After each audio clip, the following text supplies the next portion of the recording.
지난 한 주간 그 뉴스를 보면서 이런 뉴스를 좀 들으신 분들이 있으실 겁니다. 30대 여성이 유방암 진단을 받아서 왼쪽 가슴을 절개했는데 수술 후 암이 아니라는 충격적인 결과가 있었죠. 그래서 정신과 진료를 받고 있다는 그런 소식이 있었습니다. 원인은 최초 건강검진병원에서 암을 의심해서 조직검사를 의뢰했는데 그 조직검사를 한 검체 검사기관에서 다른 환자의 검체와 뒤바꾸는 큰 실수가 있었기 때문입니다. 검체 검사기관의 잘못이 가장 크겠지만 최초에 검진했던 의사가 정확하게 판단해서 조직검사 자체를 하지 않았더라면 있지도 않았을 일이었습니다. 누구나 이처럼 큰 병에 걸려서 수술을 해야 하는 일을 경험할 때가 있습니다. 그때 어떤 의사를 만나느냐에 따라서 한 사람의 생명이 좌우될 수 있습니다. 환자 입장에서는 전적으로 의사를 믿을 수밖에 없는데 나를 담당한 의사가 실력이 없어 오진을 하거나 또는 치료 과정에서 과실범할 때에는 그 의사를 만난 것 때문에 목숨을 잃을 수도 있습니다. 나의 몸에 문제가 있을 때 어떤 의사를 만나느냐 하는 것은 대단히 중요한 문제이죠. 이처럼 인간의 인생과 영혼에 어떤 문제가 있을 때에 어떤 신을 만나는가 하는 것은 인간에게 있어서 대단히 중요한 문제입니다. 의사를 잘못 만나서 오진을 받고 돌이킬 수 없는 그런 일을 겪게 되는 것처럼 하나님 외에 헛된 신들에게 사로잡혀서 인생은 물론이고 내세까지 망치는 사람들이 많이 있습니다. 인생의 방황은 예수님을 만나면 끝나고 신앙의 방황은 좋은 교회를 만나면 끝납니다. 이런 문구가 전도지에 있죠. 이 문구처럼 인생에서 해결할 수 없는 문제를 해결하기 위해서는 모든 문제의 능력이 되시는 예수님을 만나는 것이 필요합니다. 그분을 만날 때에 자신의 생명과 영혼까지 이제 내어 맡기게 되는데 이것을 우리가 신앙이라고 합니다. 신앙한다는 것, 이것은 내가 믿는 하나님에게 나의 생명과 나의 영혼까지 맡기는 것이죠. 그렇다면 신앙에 있어서는 하나님을 아는 것이 선제됩니다. 근데 알더라도 제대로 아는 것이 중요합니다. 그렇게 할 때에 하나님께 맡기는 신앙이 무엇인가 이것에 대해서 배우게 되고요. 신앙생활의 방향성이 바뀌게 되고요. 또한 자신의 인생의 방향성이 바뀌게 됩니다. 본문에서 우리가 주목해야 할 부분이 바로 이 대목입니다. 출애굽한 이스라엘이 10가지 재앙과 그리고 구름 기둥과 불 기둥, 만나와 메추라기, 그리고 홍해의 기적을 경험하면서 시내산까지 왔습니다. 그리고 시내산에 도착해서 하나님과 언약을 맺게 됩니다. 그 언약을 맺으면서 하나님은 이스라엘 백성들에게 너희들이 지켜야 될 중요한 명령을 주겠다. 그것이 우리가 지난 10주간 중점적으로 살펴보았던 10계명이었습니다. 본문은 그 10계명이 선포되는 동안에 나타난 현상입니다. 1절에 기록된 것처럼 시내산 주변이 온통 연기와 번개 그리고 우레 즉 천둥 소리로 가득했습니다. 여기에서 번개가 독특합니다. 출애굽기를 기록한 사람이 모세죠. 창세기부터 신명기까지를 우리가 모세오경이라고 합니다. 모세가 기록했다는 의미거든요. 근데 모세오경에 번개라고 하는 단어가 2번 등장합니다. 하나가 오늘 본문이고요. 하나는 창세기 15장입니다. 창세기 15장에는 하나님께서 아브라함과 언약을 맺으실 때의 그 장면이 기록되어 있습니다. 아브라함이 짐승을 둘로 쪼개서 반으로 갖다 놓고요. 그 갈라진 짐승 사이로 하나님을 상징하는 타는 횃불이 지나갑니다. 제가 주보에는 기록해 놓지 않았지만은 창세기 15장 17절에는 타는 횃불이 그 쪼개진 짐승 사이로 지나갔더라 이렇게 되어 있거든요. 근데 그 타는 횃불이 히브리어로 오늘 본문의 번개입니다. 이것은 시내산에서 이스라엘에게 나타나신 하나님은 오래전에 그들의 선조 가운데 믿음의 출발점이라 할 수 있는 아브라함과 언약을 맺으셨던 바로 그 하나님이라는 것을 드러냅니다. 그때 하나님은 아브라함에게 그의 후손이 하늘의 별과 같이 많아지게 될 것이고, 그리고 너의 후손이 400년간 종살이를 하다가 그곳에서 나오게 될 것을 하나님께서 약속하셨습니다.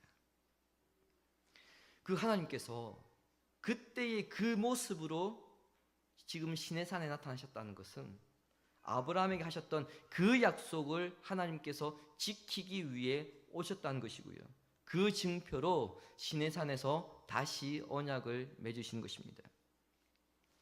조금 전에 언급하였지만 하나님은 이미 여러 기적을 통하여서 이스라엘 백성들에게 하나님의 능력을 보여주었습니다. 하지만 하나님의 임재는, 하나님 모습 자체는 처음 보여주십니다. 자, 그런 점에서 오늘 본문은 하나님과 이스라엘 백성들 사이의 첫 대면이다, 그렇게 볼 수 있겠죠. 첫인상이라고 하는 것이 참 중요하죠. 누군가를 처음 만났을 때 느끼는 그 첫인상, 그 첫인상은 그 사람을 대하는 데 있어서 가이드 역할을 하기 때문에 첫인상은 대단히 중요합니다. 남녀가 처음 만납니다. 아무렇게나 나갑니까?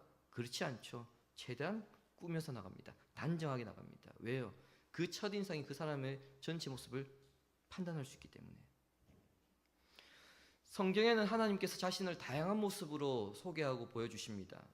인자하신 분으로, 너그러우신 분으로, 또는 사랑이 많으시고 자비로우신 분으로 그렇게 보여주십니다. 그렇게 자상한 모습으로 하나님께서 이스라엘 백성들과 첫 대면을 하실 수 있었습니다. 하지만 본문에는 어떻습니까? 그런 모습이 아닙니다. 이스라엘을 두렵게 하는 모습으로 나타나십니다. 지금 이스라엘 백성들의 눈에 보이는 하나님의 모습 어떻습니까? 눈에 보이는 것은 번개와 연기입니다. 그리고 지금 이스라엘 백성들 귀로 들리는 것은 어떤 소리입니까? 천둥 소리고요, 그리고 나팔 소리입니다. 그런 상황에서 두려움을 느끼지 않을 수 없고 그 상황에 압도되지 않을 사람은 아무도 없습니다. 아니나 다를까 백성들이 모세에게 뭐라고 말합니까? 우리가 하나님 말씀을 직접 들으면 죽을 것 같으니까 하나님이 우리에게 직접 말씀하시지 못하게 당신이 하나님 말씀을 듣고 우리에게 전해달라, 그렇게 말합니다.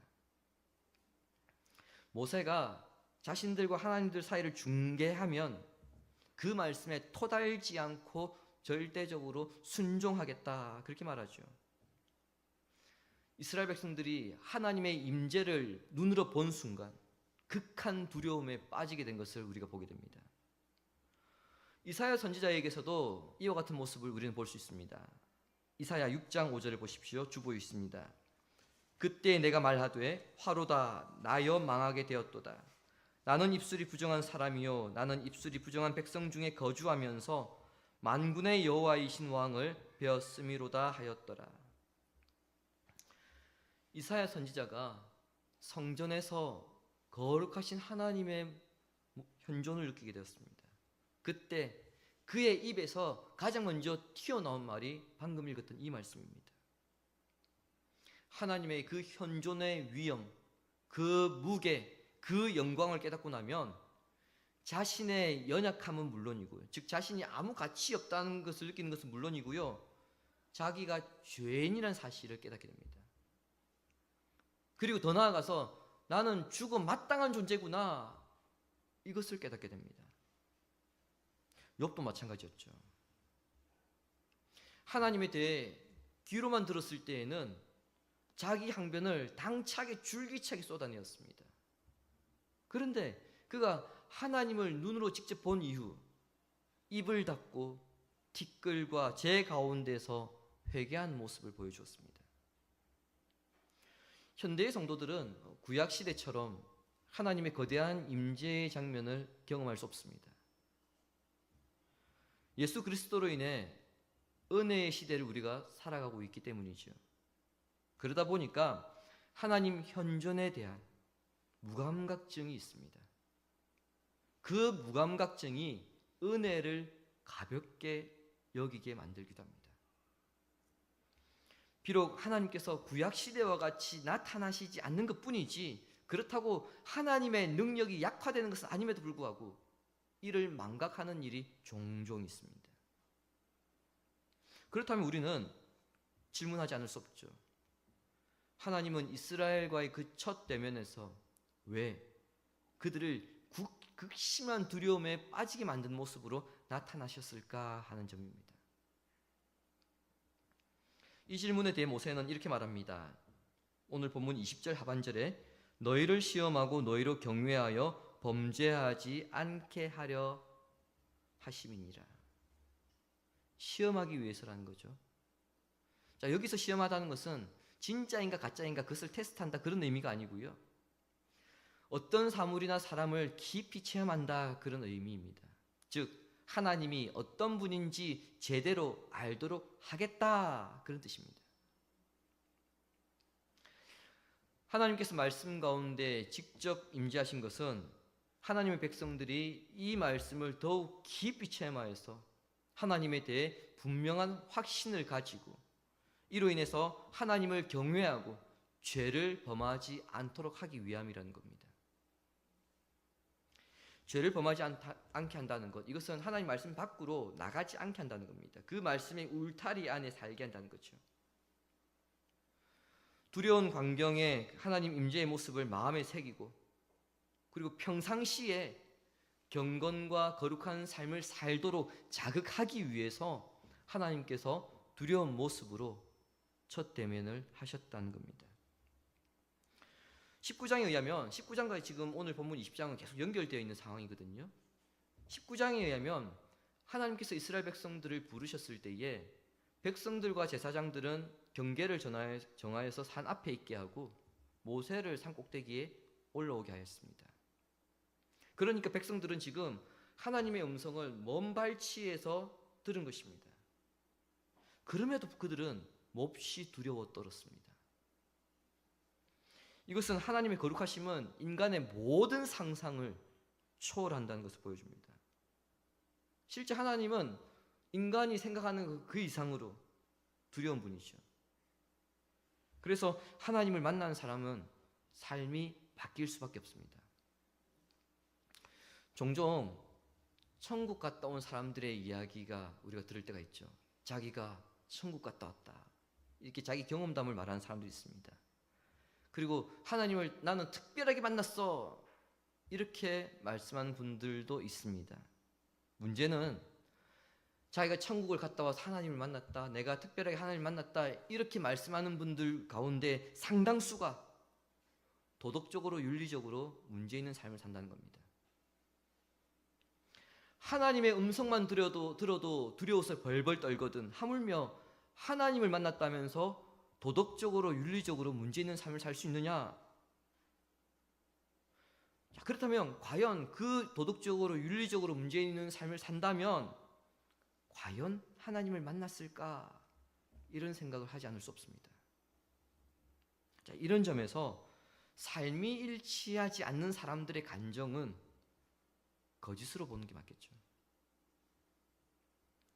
하나님을 만난 사람들은 삶이 바뀔 수밖에 없다. 이것이 성경이 한결같이 가르치는 교훈입니다. 이렇게 하나님을 두려워하는 백성을 대신하여서 모세가 하나님 앞으로 나아가서 이제 백성들에게 전달해야 될 말씀을 듣게 됩니다. 그 말씀이 오늘 본문 22절부터 시작되어서 23장 끝까지 갑니다. 하나님의 임재를 경험하였다면 중요한 것은 그 다음입니다. 그 임재의 자리에만 머물러 있을 것이 아니라 임재의 경험을 행동으로 어떻게 나타내어야 하는가입니다. 그런 점에서 오늘 본문 20장 22절부터 23장 끝까지는 구체적인 행동의 지침이자 구체적인 언약의 율법 조항입니다. 그 가운데 본문 22절부터 26절까지는 율법의 서문 역할입니다.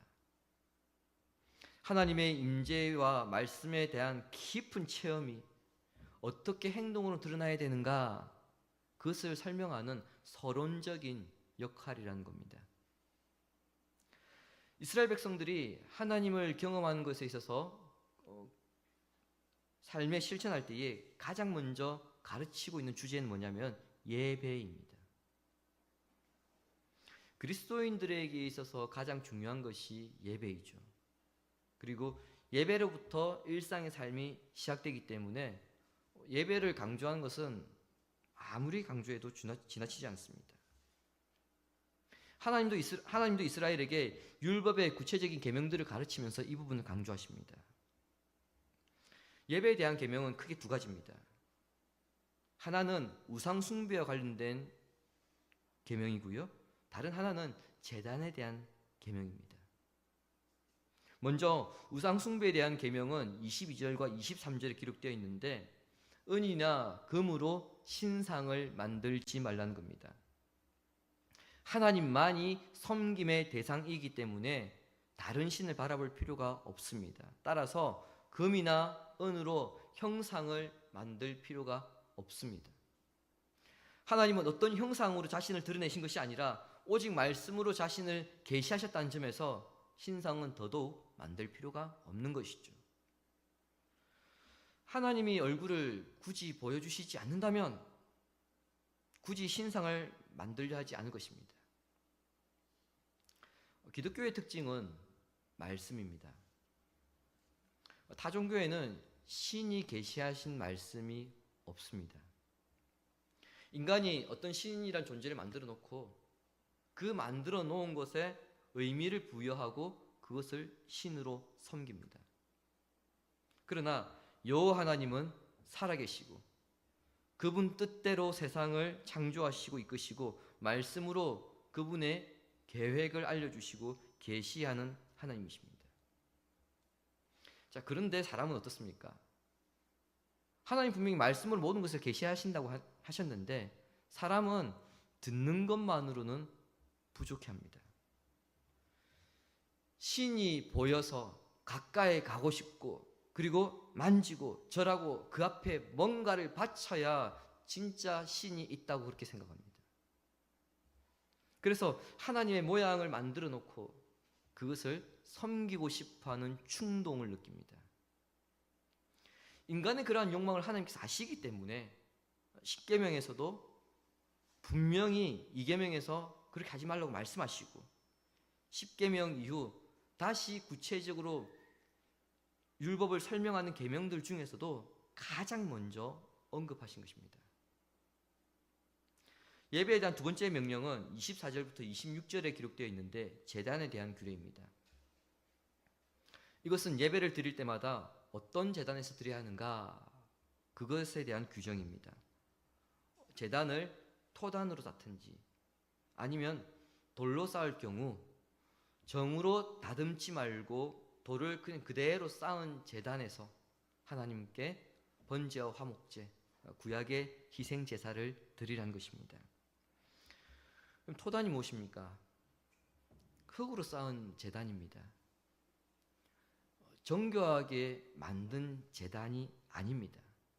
더 정확히 말씀드리면 그렇게 만들 수가 없습니다.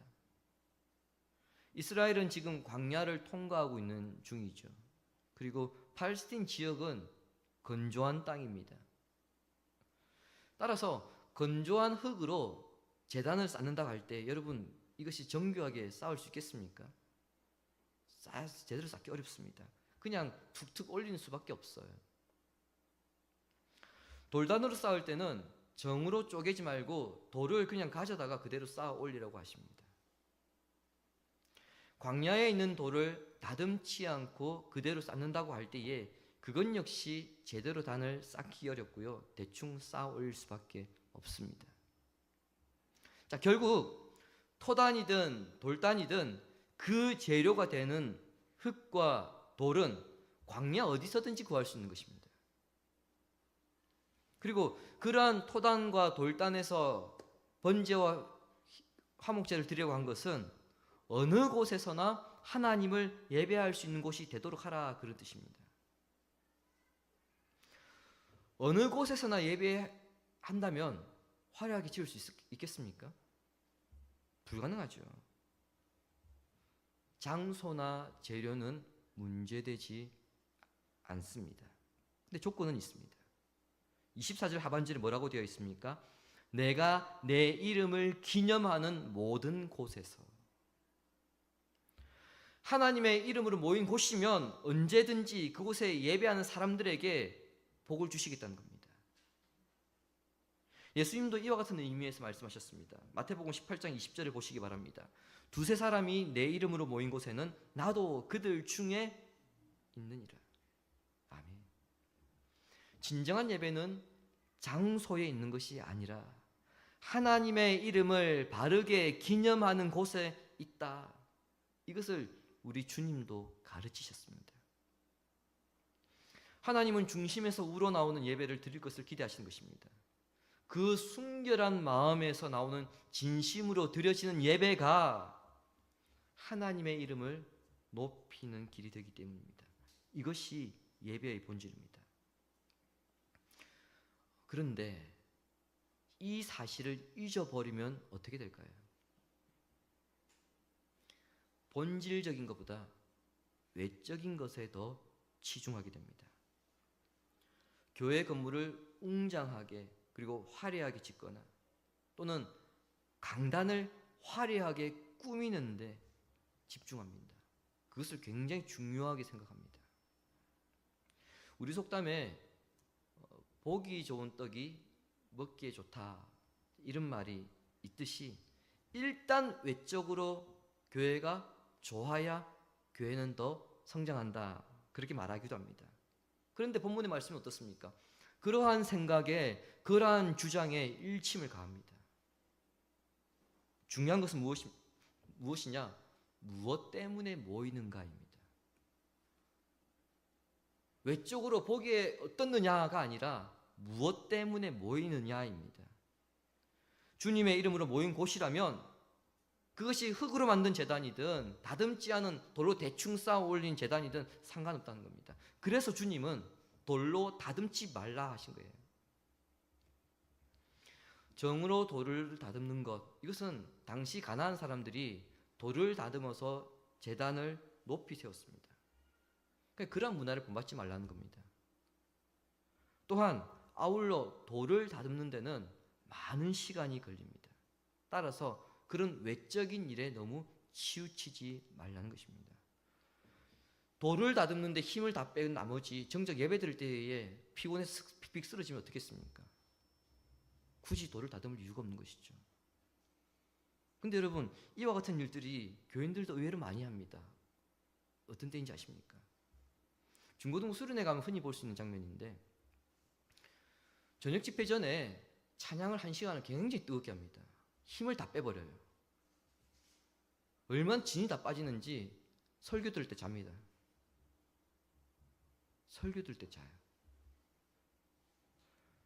그러니까 말씀을 통해서 자신을 들여다봐야 되는데 그 시간에 힘을 다 빼버리니까 존다는 거예요.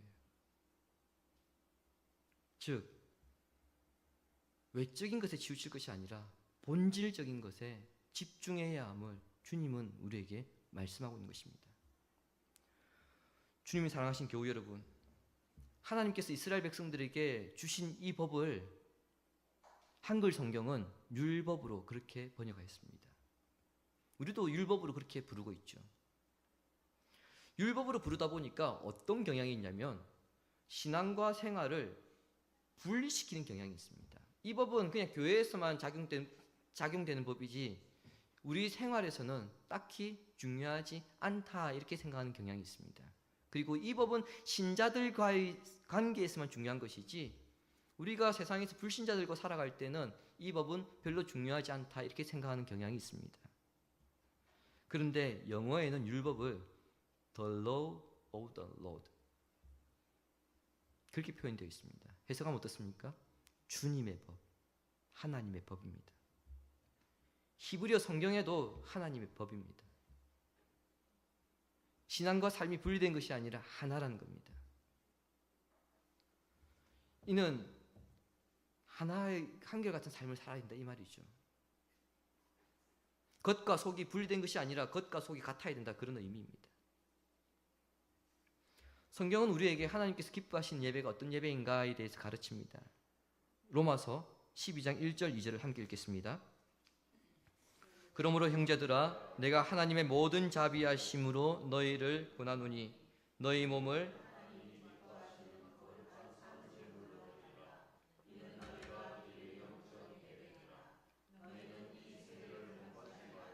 오직 마음을 새롭게 함으로 변화를 받아 하나님의 선하시고 기뻐하시고 온전하신 뜻이 무엇인지 분별하도록 하라. 아멘.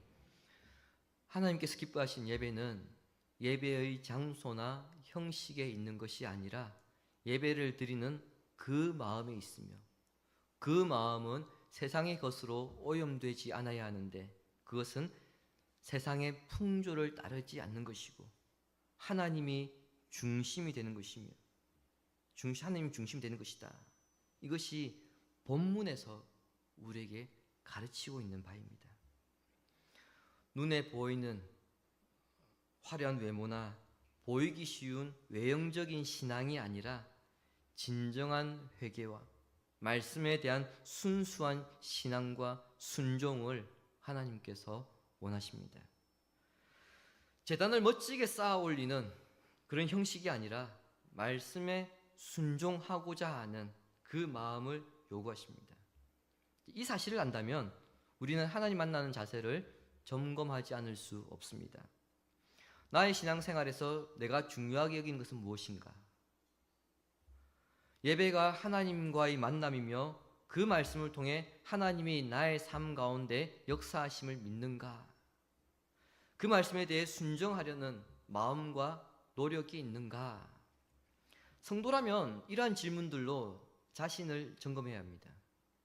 물론 이 질문 앞에서 그 누구도 나는 완벽하게 그렇게 신앙생활을 하고 있다, 그렇게 살고 있다 말할 수 없을 겁니다. 그럼에도 우리는 그렇게 살도록 그러한 신앙생활을 하려고 우리는 성령께 힘을 달라고 기도해야 되고 그렇게 살려고 노력해야 합니다. 그리고 그 답을 삶에서 우리가 적용해 나가려고 애쓸 때에 우리는 참된 신자로서 살아갈 수 있습니다.